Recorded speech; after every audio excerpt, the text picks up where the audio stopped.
Hello guys, it's me again, Naomi Mc Laughlan. I'm live on Facebook, or you are watching me on YouTube as a replay, or here in Facebook as a replay.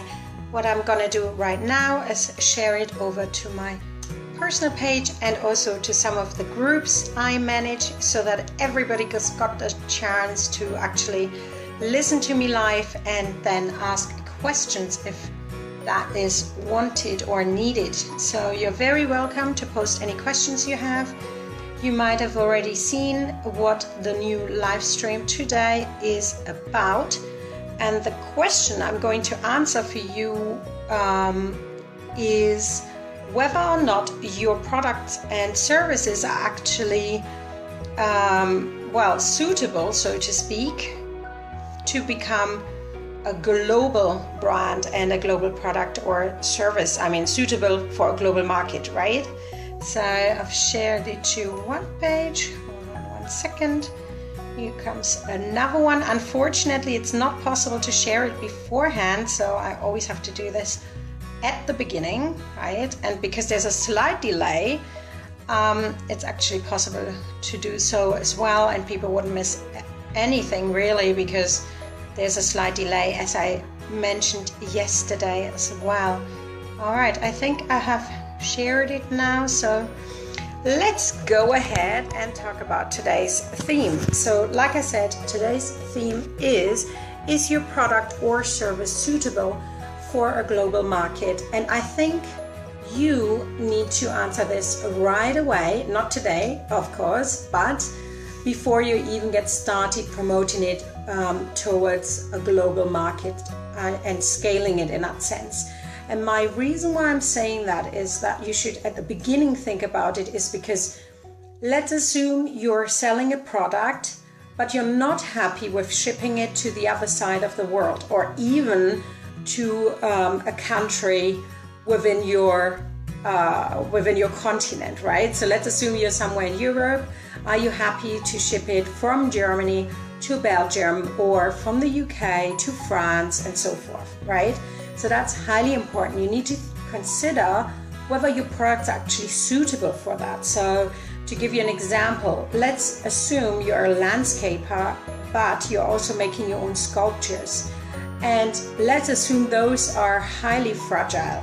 Would it actually make any sense for you to offer your sculptures, which are highly, which might most likely spoil on the way wherever they might go, unless they go with a special courier, which would cost a lot of money and so forth? Would it actually make sense to offer those sculptures on a worldwide basis? And if it does, then of course go ahead and market your products worldwide into the global market. However, if you do think it's not suitable, then obviously it wouldn't make any sense. But that again, on the other side, doesn't mean that you can't have a website or a web store, because even regional, so if you think of your own country or your own region, depending on what type of product or service you sell, it's still possible to use the internet. It's still, of course, possible to use multimedia to reach as many people as possible, because although it might not be possible to ship your products or even your services elsewhere, right?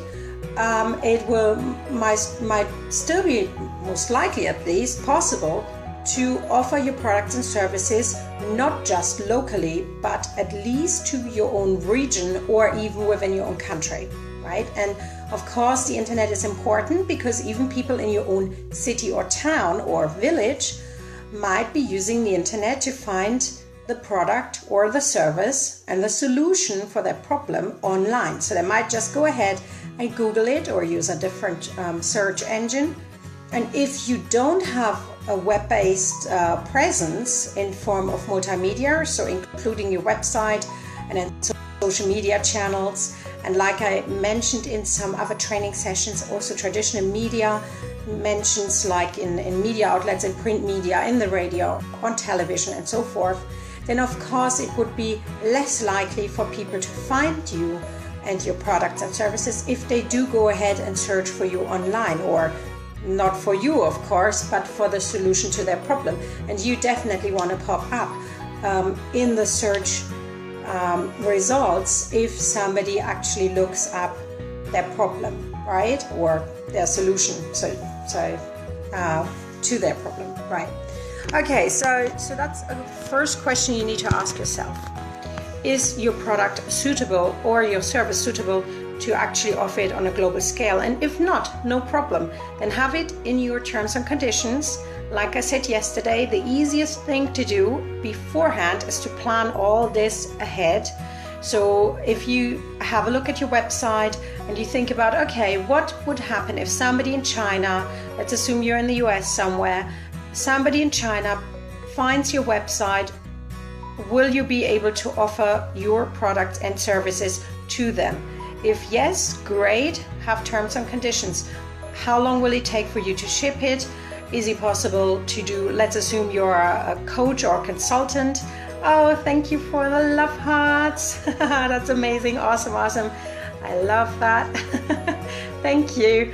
Yeah, so is it possible? Sorry, I'm slightly distracted when I get likes and love hearts and some interaction here. So is it possible for people to actually access your product or your services if they are in China? Let's assume you're a local hairdresser. Would it once again make any sense if you market your service towards a global market? And obviously, most likely it would not make any sense unless, of course, you're willing to travel and you have a completely different clientele in mind if you think about who you would actually market or offer your services to, right? So let's assume you would want it to work as a one-to-one or as a travel assistant, a travel hairdresser or hairstylist for a celebrity or for somebody who's in a high-class environment who could actually afford to have somebody traveling with them, then of course this is absolutely possible. However, if you have a brick and mortar store and you're based somewhere in a city, in a town, wherever, then once again, it might not be possible to offer your service on a global scale.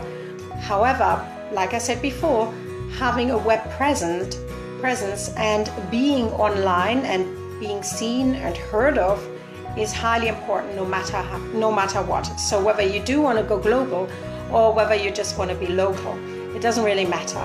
So that's highly important. And this, as I said, applies to product-based businesses and to service-based businesses. Now, if you consider to grow your business and to scale your business, you might still find that you own and run a brick and mortar store, but you could maybe actually add some products or services which then would be based on your global market. So let's assume you're a business consultant, right, like myself. You could still offer it to a global market, for instance, using Facebook Live or using Google Hangout or Skype calls, in order to still have that one-to-one feeling of talking to the person almost like in person, right? I mean, although it might just be a video call, it's still highly one-to-one, so that's possible. Or let's assume you're a trainer and you run your own workshops. You could still do that based within the internet, running your own webinars. So instead of having a seminar or a workshop, I mean, in a classroom or in a conference room, you would actually do so online. So meaning, once again, this would then make it possible that you market exactly this type of service, this add-on to your base business, if you will, to the global scale. Ooh, that was a daddy long legs, I think, just flew by, right? I got the windows open because it's quite hot here. Anyhow, like I said, you can always add something on, which I would recommend anyways, because why not? I mean, we have the global market, why not use it? You most likely already have a website, so why not offer something that actually applies to a wider market, a larger market, if you will, as opposed to just saying you want to offer it just on a regional basis or local basis, right? Okay, so I think that's for me. So ask any questions if you have any. leave me your comments below. As I always say, I will upload this to YouTube as well. You can use that comment box as well. You can direct mail me, you can email me, or just say hello via social media. As always, I'm Naomi Mc Laughlan. I hope I've answered this question for you. If not, like I said, just text me or leave a comment or say something right now, because there's a time lag, so I will give you another minute or so. And then I will be heading off. And I will be talking more about business branding and global, building your online presence on a global scale or for the global market tomorrow. So even if I have forgotten something right now,